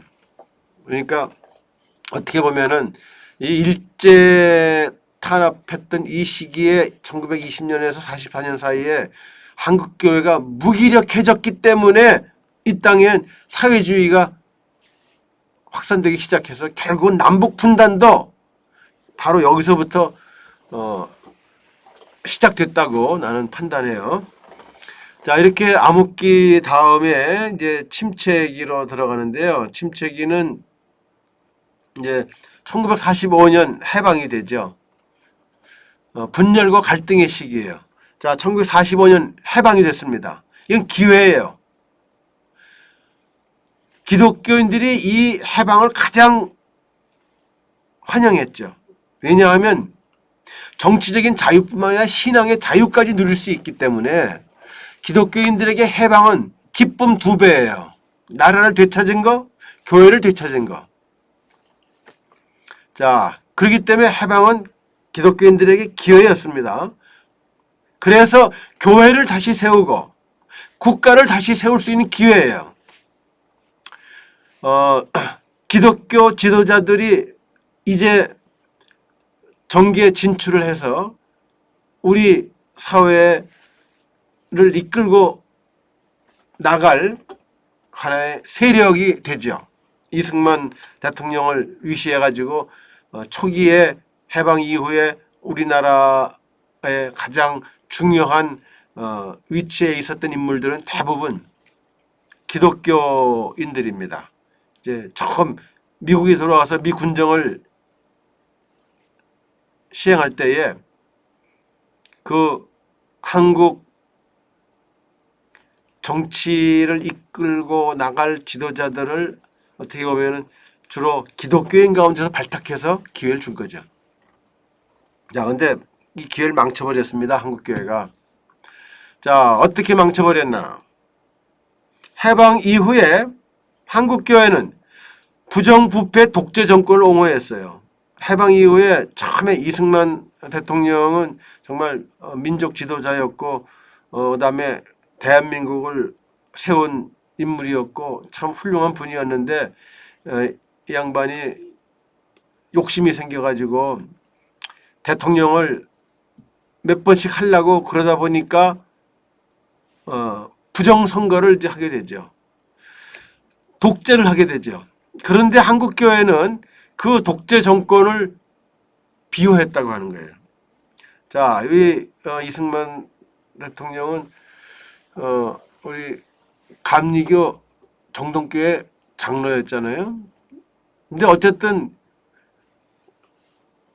개신교 장로가 대통령이 됐다 그러니까 한국교회가 살판 났죠. 무조건 지지하는 거예요. 독재 정권도 눈 감아주고 부정부패도 눈 감아주고 결국은 한국교회는 비민주적이다, 반민족적이라는 비판을 받게 되죠. 그 다음에 또 한 가지 문제는 해방 이후에 교회가 단합해서 다시 교회를 이렇게 세워야 되는데 신앙 문제, 지역 문제, 주도권 문제로 심한 분열을 일으키죠. 1951년에 예장 고신이 떨어져 나갑니다. 예장 고신이 생겨나요. 자, 이 일제 치하에서 교인들은 크게 두 부류입니다. 소수의 교인들, 신사참배 거부하고 끝까지 신앙의 양심을 지켰던 사람들은 대부분 감옥에 들어가죠. 그 사람들을 옥중성도라고 그래요. 다수의 신도들은 감옥에 들어가지 않고 그냥 좌절과 분노 가운데서도 그냥 교회에 머물러 있죠. 자, 해방이 됐어요. 감옥에 있던 성도들이 다 나옵니다. 자, 이제 해방된 다음에 감옥에 있었던 성도들하고 감옥에 안 들어간 성도들이 서로 이렇게 용서하고 화해하고 하나 됐으면 얼마나 좋을까요? 이 교회 주도권 싸움이 있는 거죠. 감옥에 들어갔던 옥중 성도들은 감옥에서 나오자마자 해방 이후 감옥에 나오자마자 우리가 진짜 기독교인이다. 온갖 고난과 고초를 다 당했다. 신앙의 양심을 위해서. 그러니까 이제 한국 교회를 주도적으로 이끌고 나가야 될 사람들은 바로 우리들이다. 감옥 가지 않은 성도들을 이렇게 거부하죠. 그때 바깥에 있는 성도들, 교회 지도자들은 가만히 있겠어요? 당신들이 감옥 갔다 온 건 참 안 됐지만 그래도 우리라도 있었으니까 교회를 이만큼 지켰지 않냐. 주도권 다툼. 그래서 감옥 갔다 온 사람들이 나가서 교단체를 만든 게 예장 고신이에요. 1951년에. 그 다음에 1953년에는 김재준 미국 가서 자유주의 신학을 배우고 평양신학교에 장로교 신학대학이죠. 평양신학교에 와서 자유주의 신학을 가르쳤다는 이유로 교단에서 출교시키죠. 그러니까 김재준 박사를 추종하던 사람들이 모여서 교단 하나 만들죠. 그게 기장이에요. 자유주의 신학을 토대로 해가지고 1953년 그렇게 해서 기장이 분열되고 1959년에는 예장이 그 WCC 가입하느냐 안 하느냐. WCC는 이건 이단적인 집단이다. 그래서 거기 참여하면 안 된다. 한쪽에서는 넓게 봤을 때 그거는 세계 교회를 연합하자고 하는 에큐메니컬 운동이니까 참여해야 된다. 둘로 갈라졌어요. WCC 가입하자는 쪽 예장 통합, 그거 결사 반대한 그룹 예장 합동 둘로 또 갈라졌죠.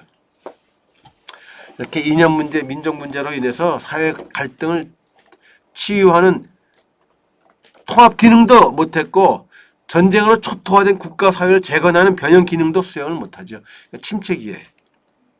그러다가 이제 1960년대 이후에 조금 정신을 차립니다. 활동기 60년대부터 80년대. 여기 사회적 배경과 상황을 보면 이제 근대화 산업화 이 과정이 본격적으로 일어나고 있을 때죠. 이때 이제 우리에게 두 가지 과제가 있는데 정치적인 민주화하고 그다음에 경제 발전이라는 두 가지 과제를 1960년대부터 안게 돼요. 또 이 시기에 독재 정권이 출현하죠. 1960년대 군사 쿠데타 박정희 정권. 그래서 오랜 기간 이제 18년 동안의 군사 독재 정권이 이제 지속이 되고 그다음에 그게 끝난 다음에 다시 80년대 신군부가 정권을 장악해서 제5공화국 다시 독재 정권이 이제 이어지죠. 그러니까 정치 권력의 집중화, 절대화, 장기화라고 하는 이런 문제가 생기죠. 반공과 안보 이데올로기 때문에 정치적인 긴장과 불안이 일어나던 그런 시기입니다. 자, 이때 교회들은 어떤 기능을 수행했나? 보수 성향의 교회는 사회 통합의 역할을 감당을 했어요. 자, 국가 재건과 경제 성장 이 두 가지 목표예요. 그걸 주도한 정권의 정치적 경제적 노선을 뒷받침해 줬습니다. 비록 독재지만 그 정권을 지지해 준 강력한 세력이 이 보수 성향의 교회예요. 그리고 경제 성장을 위해서 정부가 추진한 모든 성장 정책에 대해서도 동조해 준 세력이죠.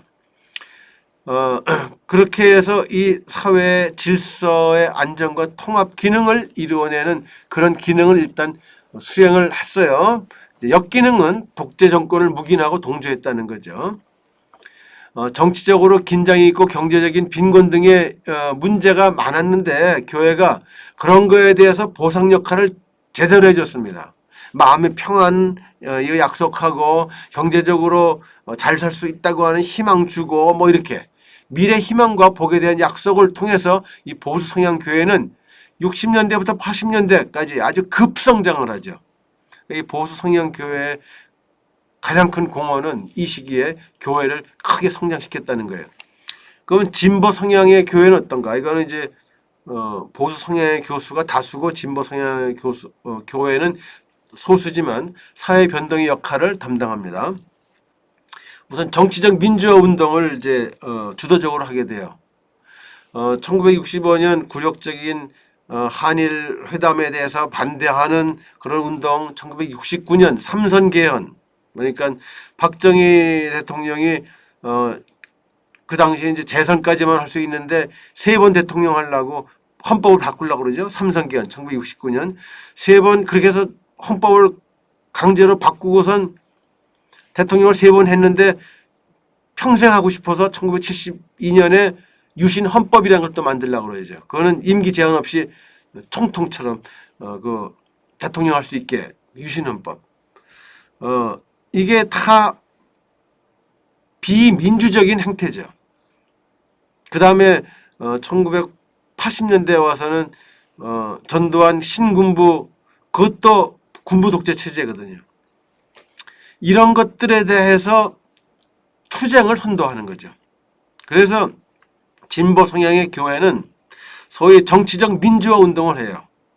삼성개헌 반대, 유신체제 반대, 오공화국 시절 그 군부 독재 체제 반대, 민주화 운동을 하죠.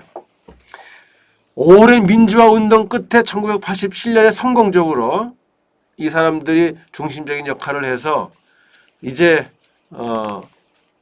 군부 독재 체제가 끝나고 민간의 그 정치 시대로 넘어가게 됩니다. 1987년에 그 문민 정부, 국민의 정부, 이게 가능해지는 거죠. 그 다음에 경제적으로 보면 1960년대 이후에 경제가 크게 성장했어요.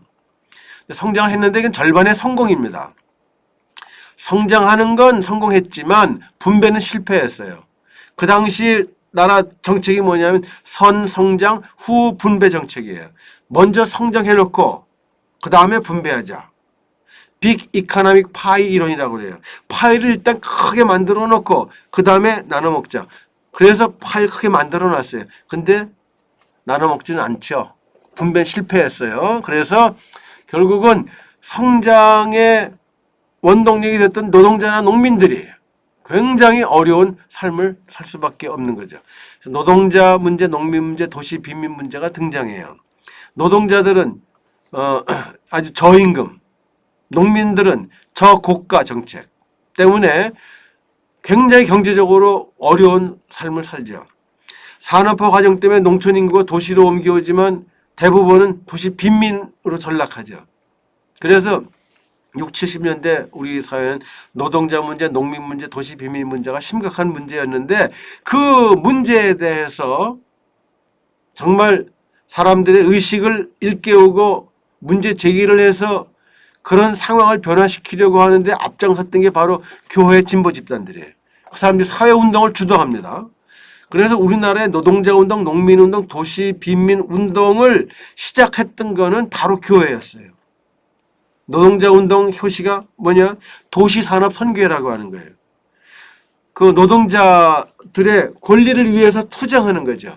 농민운동을 시작한 거, 그에 농민회라고 하는 걸 교회가 주도적으로 만들었어요. 기독교 농민회, 가톨릭 농민회 이런 것들. 도시 빈민 운동을 주도한 건 민중교회 운동이에요. 그래서 이런 노동자, 농민, 도시 빈민 문제가 생겨나는데 그 문제 해결을 위해서 정말 결사적으로 투쟁하고 또 그 변화를 위해서 노력했던 이 세력, 진보 성향의 교회였다고 하는 거죠. 그 이념적 배경은 당연히 해방신학과 민중신학이에요. 해방신학은 경제적, 물질적 가난, 정치적, 사회적 억압, 종교적 그 죄, 그 굴레로부터 해방을 주장하는 신학이고, 민중신학은 노동자, 농민, 도시, 빈민 등 민중이 역사의 주인이고 변혁의 주체라고 강조하는 신학이죠. 이런 해방신학과 민중신학을 토대로 해가지고 진보 교회 집단은 정치적인 민주화, 경제적인 평등화를 위해서 굉장히 크게 역할을 합니다. 그런데 이제 거기까지예요. 1990년대 이후는 상황이 달라져요. 그래서 1990년대는 정책이, 또 2000년대 이후는 쇠퇴기라고 이렇게 표현했는데요. 보수 성향 교회는 성장이 이제 둔화되죠. 그리고 쇠퇴하게 됩니다. 정치, 경제, 사회 상황 변화 때문이기도 이제 하지만 교회가 이제 그 사회적 존경과 신뢰를 상실했기 때문이라고도 할 수 있어요. 교회가 너무 세속화돼가지고 너무 물질, 성장 제일주의 뭐 이런 데 빠져들어가는 거. 그래서 보수 성향 교회는 성장이 둔화됐고요. 그다음에 진보 성향 교회도 이제 어려움을 겪게 돼요. 사회 운동을 주도했는데 이제 90년대 이후에는 그런 사회 운동은 교회가 아니고 전문적이고 직업적인 사회 운동 단체들이 출연해서 그 역할을 대신하는 거죠. 교회는 사회운동의 주도권을 상실해요. 그러니까 진보 성향 교회가 이제 할 일이 없어지는 거예요. 그러다 보니까 이념 신학 자체도 이렇게 퇴조할 수밖에 없는 거죠. 결과적으로 교회의 사회적 기능이 약화될 수밖에 없다는 거죠. 오늘날 교회는 사회적 기능을 제대로 수행하지 못하고 있다, 그 얘기입니다. 국가와 사회단체가 이런 사회적 역할을 대신 담당하는 거죠. 또 교회 사회적 기능이 약화된 또 다른 이유는 사회 문제에 대한 교회 해법이 양극화됐다는 거예요. 사회 문제가 있어요. 정치 문제, 경제 문제, 사회 문제, 문화 문제. 구체적으로 통일 문제, 외교 문제, 복지, 노사, 여성, 환경, 윤리 이런 문제들이 있어요. 이 문제들을 어떻게 해결할 건가? 입장이 너무 달라요. 한 목소리가 나오지 못한다는 말이에요. 서로 양극화된 그런 해법, 처방을 이야기하니까 한국교회가 사회 변동을 주도할 동력을 잃어버릴 수밖에 없는 거죠. 물론 이제 그 두 집단 사이에는 교리적 신앙 차이죠. 신학 차이 때문에 기독론, 구원론, 교회론, 선교론, 성서 이해 이런 것들 차이가 너무 크기 때문에 사회 문제에 대해서 한 목소리를 낼 수 없었다고 하는 거예요. 근데 교회의 사회적 기능에 대한 현대적 이해, 요걸 이제 간단히 얘기하자면은 오늘날 현대 사회에서는 종교가 사회적 기능을 하기 어렵다고 하는 얘기입니다. 브라이언 윌슨의 종교 쇠퇴론은 현대 사회에서 모든 제도가 기능적으로 분화되기 때문에 분화돼요. 정치, 경제, 교육, 오락, 법, 복지 제도들이 각각 다 독립되어 있다는 말이에요. 각자 자기의 영역에서 기능을 수행한다는 말이죠. 그러니까 종교는 더 이상 이런 정치적 기능, 경제적 기능, 교육적 기능, 복지 기능, 법 기능 이런 걸 못한다는 말이죠. 종교 기능과 역할이 약화될 수밖에 없는 거. 이건 불가피하다는 거죠. 또 세속화 이론 피터 버그의 종교 사사화론은 현대는 다원주의 상황이에요. 그래서 다양한 그런 사적인 사회적 종교적 동기를 갖고 있기 때문에 어떤 획일적이고 사회 전체를 아우를 수 있는 그런 역할을 이제 종교는 못하고 종교는 다만 개인적 차원에서 심리적인 기능과 작용을 할 뿐이라고 보는 게 이제 피터 버거의 종교 사사화론이죠. 이런 이론들도 오늘날 교회가 사회적 기능을 수행하는 것은 한계가 있다는 것을 이제 설명해 주는 겁니다. 자, 여기 한국교회 사회적 책임 문제에 대해서 이제 간단하게 좀 살펴볼게요. 벌써 시간이 좀 많이 갔기 때문에 요건 그대로 읽어가는 정도로 하겠습니다. 한국교회 사회적 책임. 한국교회가 사회적 기능을 수행하지 못하고 있다는 것이 우리나라에서는 사회적으로 기대되거나 요구되는 교회 역할이 더 이상 없다는 것을 의미하는 것은 아니라는 거 꼭 기억하기 바라요. 자, 우리 사회 행복을 저해하는 요인, 물질 만능주의, 극단적 이기주의, 사회 양극화, 저질 문화 순입니다. 따라서 한국 사회의 그 사회적 과제는 뭐냐 하면 천민적 자본주의와 집단 이기주의에 물들어 있는 상황에서 도덕성을 회복하는 일, 첫째. 둘째로는 양극화된 분열 사회에서 조화와 일치를 추구하는 일. 이 두 가지가 한국 사회의 사회적 과제예요. 그런데 문제는 한국 교회의 도덕성 수준이 낮고 교회 자체도 하나 되지 못하고 갈등을 보여주므로 사회적 기능을 수행하지 못하고 있다는 점입니다. 기독교인의 실천운동의 조사 결과를 보면 한국 교회는 사회 문제 해결이나 사회 통합에 기여하고 있다는 데 대해서 33%만이 그렇다고 보고 있어요. 그러니까 3분의 2는 한국 교회가 사회 문제 해결이나 사회 통합에 기여하지 못한다는 얘기겠죠. 여기 이제 긍정적으로 평가한 비율이 개신교인이 56%라 전체적으로 높아졌지 비종교인은 23%밖에는 동조하지 않고 있습니다. 그다음에 최근 우리나라의 어려운 시국에서 한국교회가 역할을 잘하고 있다. 22%만 동조해요. 비종교인 가운데 17%만 동조하고 있어요. 그러니까 어려운 시국에 한국교회가 사회 역할을 제대로 못하고 있다는 게 한국 사람들의 생각이라는 얘기예요. 한국교회는 교회 밖 세상과 잘 소통하고 있다. 39%만이 그렇다고 얘기하고 있어요. 다수의 한국인들은 아주 한국교회는 불통이다. 세상과 담쌌다. 이렇게 본다는 거죠.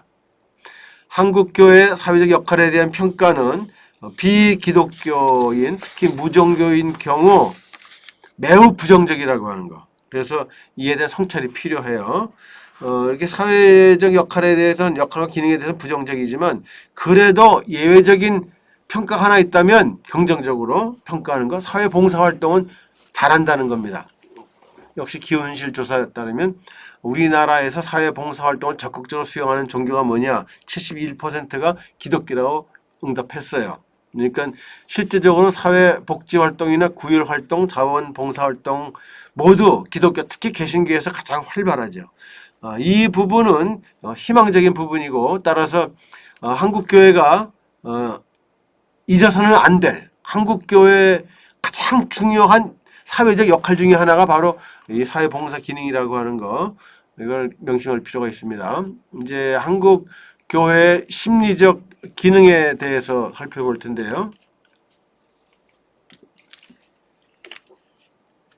여기 준비해 온 거는 여기 인간의 심리적 요구, 왜 인간은 종교를 필요로 하는가에 대해서 하델 칸트릴 얘기가 이제 나오고, 멜포드 스피로의 설명, 인간의 기본적 요구와 이를 만족시키는 종교의 기능에 대한 설명 쭉 나오는데 이건 넘어갈게요. 이거는 아까 맨 처음에 종교 기능론에서 인간이 종교를 필요로 하는 세 가지 한계 상황 설명할 때 되게 나왔던 얘기들이라 요거는 그냥 넘어가도록 하고요. 그 다음에 종교의 심리적 기능이라고 하는 구체적으로 뭐가 종교의 심리적 기능인가? 사람들에게 삶의 심리적 복지감을 제공하는 거, 삶의 질을 향상시키는 거, 인성의 안정에 기여하는 거, 영적 복지감을 제공하는 거, 정신 건강에 도움을 주는 거, 이런 것들이 종교의 심리적 기능이라고들 보고 있습니다. 학자에 따라서 이제 무엇이 종교의 심리적 기능이냐 이렇게 개념이 좀 다른데, 다 다르지만 근본적으로는 다 통하는 것들이죠. 그러면 이런 종교가 심리적인 기능을 수행하는가 하는 거를 실제로 알아볼 때는 무엇을 근거로 알아보는가? 측정 지표는 뭐냐? Life satisfaction, 삶의 만족, 또 그다음에 행복감. 이게 그 심리적 기능을 측정하는 지표예요. 그러니까 종교가 삶의 만족도를 높여주고 행복감을 높여준다면 심리적으로 중요한 기능을 수행한다 이렇게 본다는 얘기죠. 대부분의 경험적 연구는 종교 혹은 종교성이 심리적으로 긍정적인 영향을 미쳐서 삶의 만족도를 높이고 행복감을 증진시킨다는 사실을 밝혀냈어요. 그래서 책에 보면 이제 다 소개되고 있지만 교회 출석이 적응, 행복, 만족의 다양한 지표와 긍정적으로 관계되어 있다고 하고, 교회 출석은 삶의 만족과 긍정적인 관계가 있어서 종교적 사람이 보다 행복하고 생활에 더 만족한다는 결과도 있고요. 종교성, 종교적 활동이 주관적 복지감과 긍정적인 관계를 가지고 있다는 연구, 또 종교적 믿음과 태도, 종교적 참여가 전체적 복지감, 공동체 만족 등에 긍정적으로 관계가 있다는 연구도 있고요. 그다음에 의미와 소속감으로 개념화된 종교적 헌신이 삶의 만족도와 긍정적 관계가 있다는 것도 이제 밝혀졌고요. 종교적 신앙에 중요성을 부여하는 사람은 삶이 보다 가치 있다고 느끼는 경향이 있으며 삶에 대한 만족감을 강화하는 데는 종교적 의미가 사회 경제적 지위, 건강, 수입, 결혼, 인종보다 강한 변수임이 밝혀졌고요. 또 종교 집단에 소속되어 있고 참여하는 사람은 그의 삶이 더 가치 있다고 느낀다는 사실도 밝혀졌어요. 따라서 보다 강한 종교신앙이 보다 큰 개인적 복지의 느낌과 관계가 있으며 종교가 개인에게 희망, 의미, 안정감, 낙관주의를 마련해 준다고 설명합니다. 다시 말하면 지금까지의 경험적 연구들은 대부분 종교는 아직도 여전히 심리적 기능은 수행할 수 있다, 하고 있다라고 하는 거죠. 그럼 한국의 경우는 어떤가? 한국의 경우를 보면은 내가 직접 조사한 연구 결과에 따르면 세 가지가 나타나고 있는데요. 자, 종교를 가진 사람의 삶의 만족도가 약간 높기는 하지만 차이는 유의미한 것이 아님, 이렇게 드러났어요. 결국 무슨 얘기냐 하면 종교를 가지고 있다는 것 자체는 삶의 만족도에 별로 영향을 미치지 않는다는 거예요. 종교 가지고 있다는 것 자체는 중요하지 않다는 거예요. 두 번째는 종교적 믿음, 종교적 수행, 종교적 경험, 종교의 중요성 인식이라고 하는 종교성. 그런 종교성이 강할수록 삶에 대한 만족도는 높다. 그러니까 종교성이 강한 거는 삶의 만족도를 높여줘요. 그 다음에 세 번째, 삶의 만족도는 불교인보다 기독교인, 특히 개신교인 경우가 더 높다고 하는 거. 그러니까 정기적으로 자주 모임을 가지고 집단의식과 집단 감정을 확인함으로써 서로 위로와 도움이 될 수 있는 기회가 기독교에 더 많기 때문에 기독교인들의 삶의 만족도가 높다. 다시 말하면은 종교가 심리적 기능을 수행하는 건 특히 기독교 경우에 그렇다는 뜻이에요. 한내창도 종교성이 정신건강에 직접적으로 영향을 주기도 하고 건전한 생활습관이나 자아구조에 영향을 주어 정신건강에 간접적으로 영향을 미친다는 사실을 밝혀냈습니다. 자, 한국교회는 선교 초기부터 다양한 형태의 심리적 기능을 적절하게 수행했죠. 특히 정치, 경제, 사회, 문화 영역에서 빈곤, 억압, 차별로 박탈과 좌절을 경험하며 무력감과 소외감을 느끼던 사람에게, 삶의 의미와 정체성을 찾으려는 사람에게, 가치 혼란으로 갈등을 느끼는 사람에게 위로와 용기를, 희망과 목적의식을, 마음의 평화와 안정을 제공하는 역할과 기능을 수행했습니다. 그 결과로 교회가 성장했고 사회적 신뢰를 얻었어요. 초기에는. 그런데 오늘날에는 한국교회가 사회적 기능과 역할은 제대로 감당하지 못하고 있습니다. 다만 개인에게는 여전히 중요한 심리적 기능을 수행한다고 하는 얘기입니다. 한국 교회에 대한 한국인의 평가는 대체로 부정적이고 비판적이라고 이제 드러나고 있지만 종교 자체의 심리적 및 사회 심리적 기능에 대해서는 한국 사람들은 긍정적인 생각을 갖고 있어요. 한 조사에 따르면은 종교 생활을 하는 것이 내적 평화와 행복을 얻는 데 도움이 된다. 80%가 그렇다고 했고요. 종교 생활을 하는 것은 친구를 사귀는 데 도움이 된다. 63%가 그렇다고 했어요. 종교 생활을 하는 것은 어렵거나 슬플 때 위안을 얻는 데 도움이 된다. 84%가 그렇다고 답을 했어요. 종교 생활을 하는 것은 나와 잘 맞는 사람들을 만나는 데 도움이 된다. 61%가 그렇다고 했어요. 즉 종교가 있든 없든 많은 한국 사람들은 종교의 심리적인 기능과 역할을 인정하고 있다는 겁니다. 이게 참 중요한 거예요. 종교의 심리적 기능을 수행하는 지표, 삶의 만족도는 행복감이라고 했죠. 그래서 이제 한국의 경우 어떤가 한번 조사를 해보니까 여기 쭉 나와 있어요. 그 가족, 친구, 일에 대한 만족도, 전반적 만족도, 전체 그다음에 종교별 쭉 나왔어요. 이 내용을 한번 정리를 해보면 첫째로 전체적으로 보면 한국인의 삶에 대한 만족도 수준은 상당히 낮습니다. 한국 사람 가운데 삶에 만족한다는 사람 27%밖에 안 돼요. 정치 수준이 낮고 경제적 형편이 어렵고 도덕성 수준이 낮은 한국 사회 현실을 그대로 반영하는 결과가 아닐까 싶어요. 둘째로는 삶의 만족도와 종교의 관계는 기독교 경우에만 해당된다는 거예요. 전반적인 만족도를 보니까 개신교인 34%, 천주교 32%, 불교인 25%, 무정교인 25%. 이건 무슨 뜻이냐 하면 종교가 심리적인 기능을 수행하는 것은 기독교의 경우에만 적용된다는 거예요. 기독교의 경우에만 종교를 통해 사람들은 심리적인 어떤 만족을 얻을 수 있다는 거죠. 행복감과 종교의 관계에 대한 조사도 보면 한국인의 행복 정도는 100점 만점에 61점에 불과한데 그 점수가 개신교인 68점, 천주교인 64점, 불교인 56점, 무정교인 61점. 그래서 개신교인의 그 행복 지수가 제일 높아요.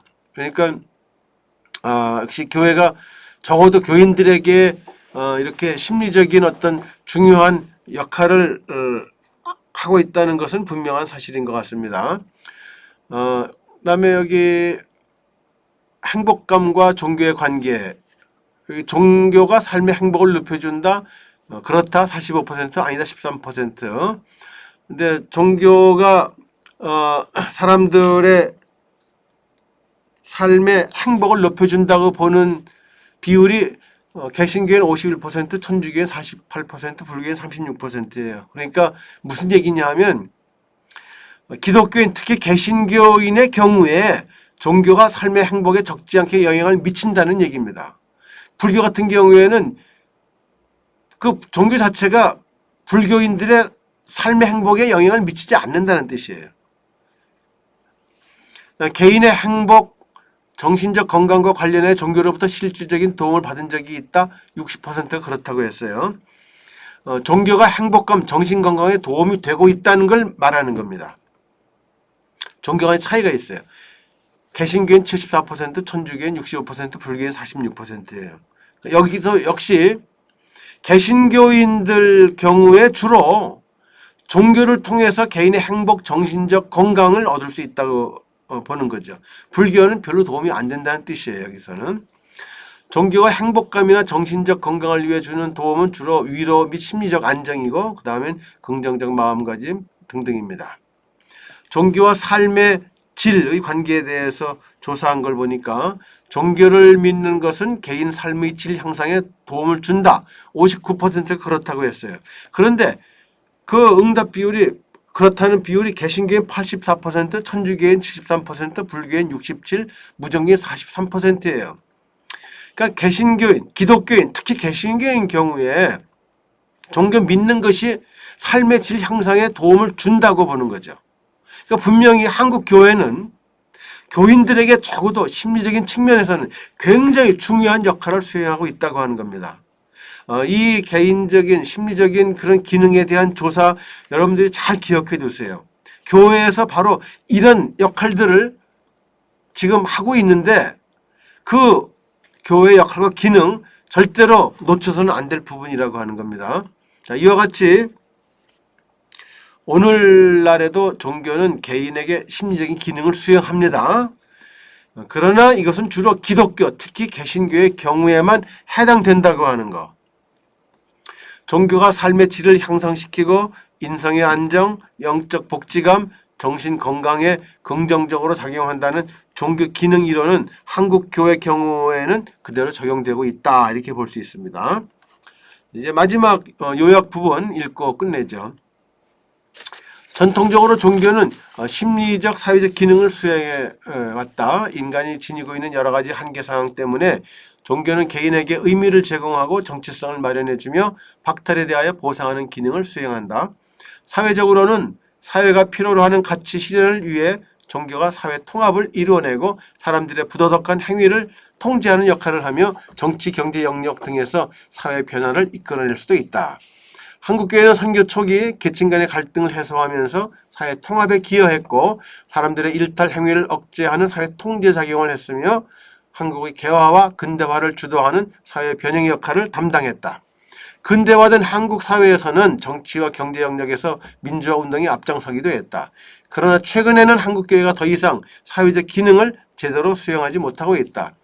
이것은 현대 사회에서는 제도적 분화 때문에 종교의 사회적 역할이 축소될 수밖에 없는 일반적 상황을 반영한 결과이기도 하지만 내부적 분열과 세속화로 인해 그런 기능을 수행할 역량이 부족해진 것에 기인하기도 한다. 그러나 한국교회는 오늘날에도 박탈을 경험하는 사람들에게 위로와 희망과 용기를 주고 의미를 찾는 사람들에게 정체성과 소속감을 마련해주는 역할을 잘 수행하고 있다. 그래서 그들에게 상대적으로 높은 행복감과 삶의 만족도가 나타나고 있다. 이것은 오늘날 한국인의 삶은 경제 성장에도 불구하고 불안과 불만 수준이 높다는 현실을 반영하는 것이기도 하지만 한편 그동안 한국교회가 상처받은 개인 영혼들의 치유에 상당한 노력을 기울여 왔다는 사실을 보여주는 것이기도 하다. 예, 오늘 강의는 여기까지 하겠습니다. 한 주간 동안 모두들 건강하세요.